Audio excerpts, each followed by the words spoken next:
Few games nail that sequel experience we all know and love. Most play it too safe, recycling the same mechanics with a fresh coat of paint. Others go so far off the rails that they lose what made the original special. But every now and then a sequel comes along that hits it just right. A game that doesn't just improve, but evolves. Enter in Star Wars Jedi Survivor, a sequel that refines Fallen Order's gameplay while also taking bold risks with its story. The game kicks off on the iconic planet Coruscant, where Cal Kestis is in custody by some bounty hunters that are delivering him to a high-ranking senator. That's right, these games take place after the prequel trilogy, aka the Anakin Saga, aka Order 66. But here's the twist. Cal isn't a helpless prisoner. He's exactly where he wants to be. You see, the senator has classified Imperial intel on his ship, and Cal needs it for the war against the Empire. In fact, this heist is so meticulously planned that even the bounty hunters, they're in on it. But before we go any further, minor spoilers ahead if you haven't played the game yet. After retrieving the intel, things take a turn because of course they do. It was way too easy. What I didn't expect though was for the opening to mirror Fallen Order with another second sister encounter.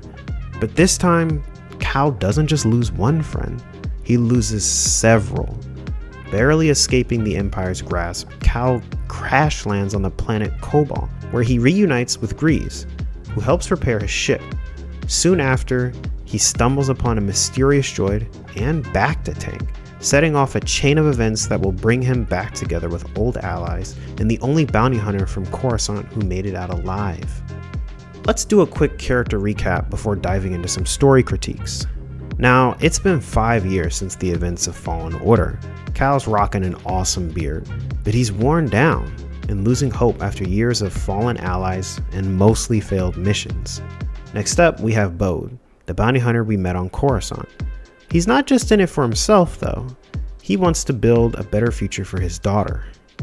Of course there's Grease, we already talked about. He's traded hyperspace for hospitality, now running a cantina on Cobalt. Then we have Merrin, the Night Sister from Dathomir, and Seer, the Jedi who distanced herself from the Force after the tragic events of the first game with Trilla. And I gotta just say, Trilla's design was perfect, and her voice, oh my gosh, if you know, you know. What I'm trying to say is, if you still haven't played the first game and needed an okay, here it is, go play. All these characters were shown in the trailers, so it's not really a spoiler to talk about them. It's great meeting up with everyone again and seeing where they are in their lives. Let's rewind for just a minute. Moments after getting the intel, we learn from the senator that he really didn't want to sign over his planet to the Empire. In fact, Bode mentions that he's been there, and the senator's own people, they spit out his name like a curse. But the senator fires back, arguing that at least his people are still alive. Yeah, I know. Themes like this show up in the game with the hard decisions the characters have made, which may cause the player to think on how they see characters and their motives. I welcome these kinds of story beats, however there are some things I didn't enjoy before I move on to the gameplay. This game tells a lot without showing, which isn't something I'm a big fan of if it's done in a specific way. A lot of Cal's emotional drive is shown through flashbacks. Now, I don't have an issue with flashbacks in general, but when they're used to convey character growth or big emotional shifts, I'd rather see that woven into the main story. Gameplay sequences or full cutscenes like how they did in Fallen Order would have been way more effective. Instead, the flashbacks can feel a little disjointed, popping up here and there or hours later, and it ends up feeling like you're missing pieces of Cal's journey, and you don't get his full drive, you know? That's really my only nitpick with this story, because I'm gonna be real, y'all. These Jedi games tell way better Star Wars stories than the last movie trilogy. The story and characters within this game were so strong, I'd hate to spoil any more of them. So check it out for yourself. Let's rewind again. I know, we just did, but trust me, it's for a good reason. Starting this game on Coruscant, seeing the Jedi Temple, the endless cityscape, the flying cars and the lower levels really drives home the sheer scale of the planet. This game loves its cinematic slow pans and those dramatic shots where the camera zooms out, as Cal walks up a hill or gets out of his ship, revealing the world in all its beauty. Some planets are massive, giving off a 3D Metroidvania feel. You land, explore, push the story forward, and later in the game return with new gear to access previously unreachable areas, or even stumble into entirely new sections you wouldn't have guessed were even there. Exploration isn't just rewarding, it's addictive. You'll find secret world bosses lurking around, giving off a little Elden Ring energy. One time on Cobalt, I accidentally found gear way earlier than intended, so I was ready just like that when I needed it much later on. Speaking of rewards, they nailed the progression loop, y'all. There were tons of nooks and crannies hiding collectibles, loot, gear, and skill points. Of course, you also get skill points from defeating enemies. Those skill points and loot is your ticket to cosmetics and weapon upgrades from the game's skill tree. Force echoes from the first game make a return as well, letting Cal hear past events, and this time, they've cranked up the amount, while giving XP for every story snippet you uncover. Now, let's talk customization, because this game lets you tweak way more than some ponchos and colors. In Jedi Survivor, Cal's jacket, pants, his facial hair, and his hairstyle are all customizable. After snagging new hairstyles, clothes, and loot in the world via exploration, I was constantly switching up Cal's look every few story beats, either to show character growth or just to drip him out, because I had to have him look fresh, y'all. After all of this, the side missions, hidden caves, and the fact that your exploration is immediately reflected on Cal himself or in combat makes the world feel alive. Guys, they really got me. I spent my first 20 hours alone, just on Cobalt, the very first planet you get to. It was so much fun. But do you know what wasn't fun? Fallen Order's lack of fast travel. Oh my gosh. It was a crime, a sin. I don't think most people noticed it in the first game, but I did. And do you know why? Freaking Dathomir. Yeah, y'all knew what was coming when I mentioned it earlier. I hated exploring that planet. Talk about way too much up and down and twists and turns. I don't miss it at all. All my homies hate Dathomir. Thankfully, Jedi Survivor fixes that with fast travel. A much needed improvement when you just want to get from point A to point B without unnecessary backtracking.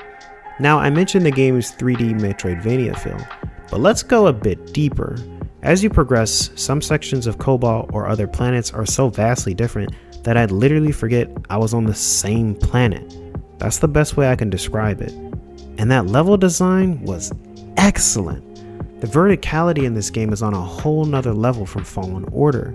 One moment you're descending into the depths of a cave system, the next you're navigating large open landscapes, swampy places, or even stumbling upon hidden Imperial bases tucked away from sight.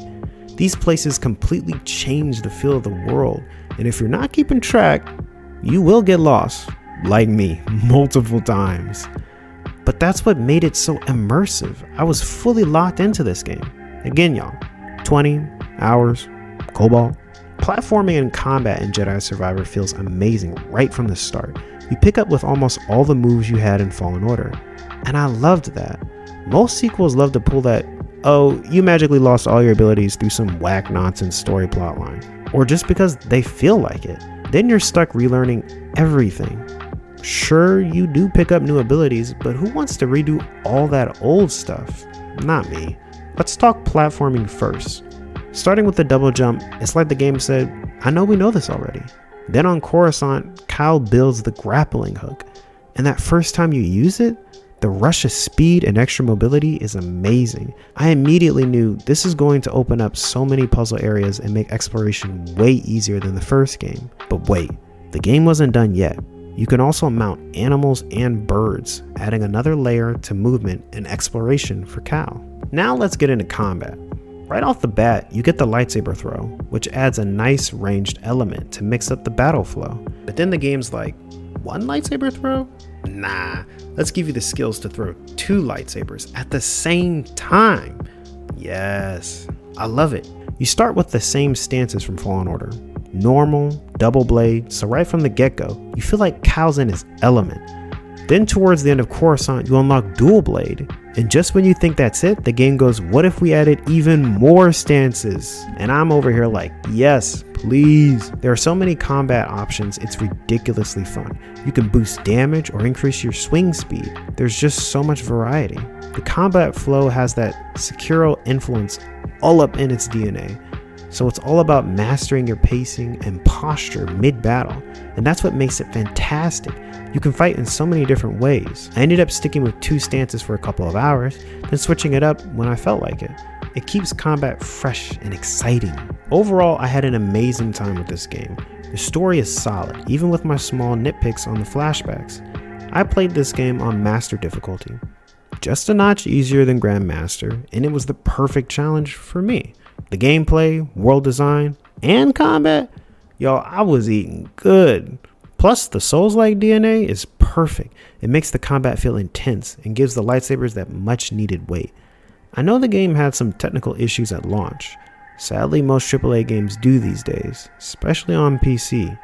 But it's been patched up a lot since then. I experienced very few glitches during my playthrough on my PS5. So what about you? If you've played Jedi Survivor before, drop your thoughts in the comments below. I'd love to hear them. And if this is your first time hearing about the game, does it have you curious enough to check it out? And you should. The game goes on sale all the time nowadays. Let me know.